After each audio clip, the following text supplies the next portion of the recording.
नमस्ते। आपका अरविंद गणेश दामले चैनल में स्वागत है।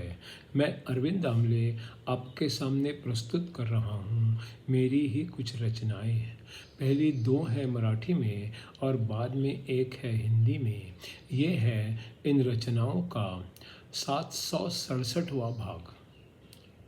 आपको ये रचनाएं पसंद आएँ तो मेरे अरविंद गणेश दामले चैनल को सब्सक्राइब करें, लाइक करें, शेयर करें और बेल आइकॉन दबाना ना भूलें। तो मेरी पहली मराठी वाली रचना है, मुलाने हट्ट केला म्हणून त्याला पिस्तुलाच्या नेमबाजीच्या ट्रेनिंगला घातलं. काही दिवसांनी मला त्याचं ट्रेनिंग बघायला बोलावलं गेलं.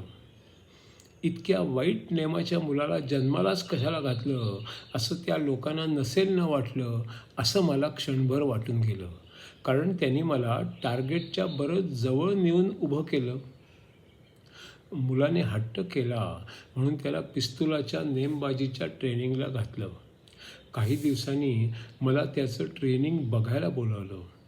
इतक्या वाईट नेमाच्या मुलाला जन्मालाच कशाला घातलं असं त्या लोकांना नसेल न वाटलं, असं मला क्षणभर वाटून गेलं. कारण त्यांनी मला टार्गेटच्या बरंच जवळ नेऊन उभं केलं. दुसरी रचना आहे, सध्याचं युग स्पर्धेचं युग आहे. प्रत्येक क्षेत्रात स्पर्धा आहे. कोण जास्ती पैसा मिळवतो आणि कोण जास्ती मान मिळवतो यासाठी सगळी स्पर्धा आहे.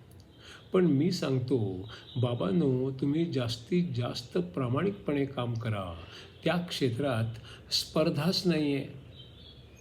सध्याचं युग स्पर्धेचं युग आहे. प्रत्येक क्षेत्रात स्पर्धा आहे. कोण जास्ती पैसे मिळवतो आणि कोण जास्ती मान मिळवतो यासाठी सगळी स्पर्धा आहे. मी सांगतो, बाबांनो, तुम्ही जास्तीत जास्त प्रामाणिकपणे काम करा. त्या क्षेत्रात स्पर्धाच नहीं है. अब तीसरी कविता है, आर्य चाणक्य की जीवनी और सीख पर आधारित. ये है अगली 119वीं कड़ी. ये दुनिया विशाल वृक्ष है, उसमें अनेक फल लगते हैं. बहुत से खराब और कड़वे, पर दो ही सबसे मीठे हैं. ये दुनिया विशाल वृक्ष है, उसमें अनेक फल लगते हैं. बहुत से खराब और कड़वे, पर दो ही सबसे मीठे हैं. हजारों लाखों की संख्या में दुख यहाँ पर होते हैं. केवल दो ही बातें जिनमें सुकून हमेशा मिलता है. हजारों लाखों की संख्या में दुख यहाँ पर होते हैं. केवल दो ही बातें हैं जिनमें सुकून हमेशा मिलता है. परेशानियाँ इस जीवन में रोज़ की रोज़ आती है. सुख के क्षण तो जीवन में कभी कभी ही आते हैं. परेशानियाँ इस जीवन में रोज़ की रोज़ आती है. सुख के क्षण तो जीवन में कभी कभी ही आते हैं. जब कोई मीठा बोलता है या सज्जन साथ होता है, तो ही किसी को जीवन में शांति मिल सकती है.